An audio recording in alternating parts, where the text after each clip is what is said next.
Let me start right away with your first question. How much was left in the coffers of Abia State?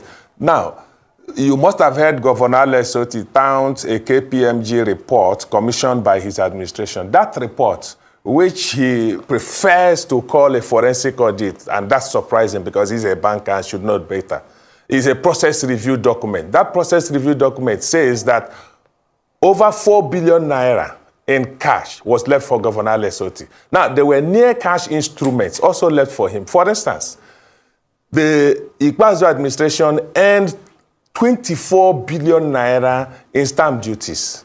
We also left other assets because he likes talking about liability. And I was surprised he wasn't quite pressed.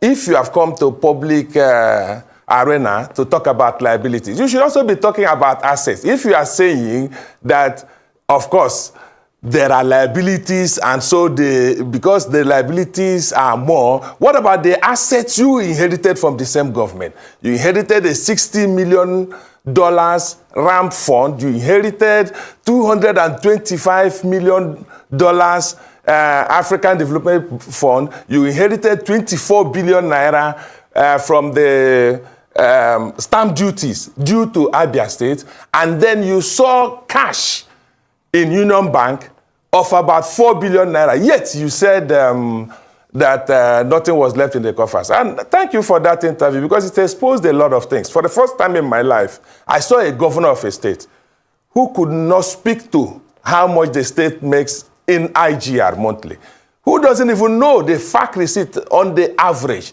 He doesn't even know the public school enrollment in our state. And I saw a governor for the first time who flagged off an airport project and does not know what the intervention of the state will cost the people of the state. Neither does he know what the federal government is investing in that project, even though there is budgetary approval for that project. That speaks to who Dr. Otti is. He is very high on propaganda, very low on substance. He told you that the first floor of the new government house that was commissioned, that he visited that place, it was fantastic. Let me for a moment concede that it was an uncompleted building. This guy has had 2 years in office. In those 2 years, he could have completed whatever was not completed, yet he chose to stay in his private residence in Mvose, spend government money to improve his own private property, disgrace the people of Abia State, because you heard the president, Bola Ahmed Tinubu, mention it, that he's working from home, that no other governor in Nigeria is working from home.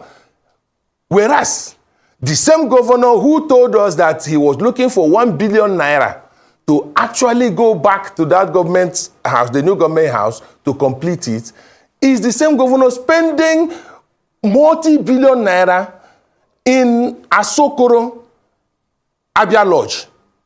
The same governor spent over 800 million naira to fix the commissioner's quarters.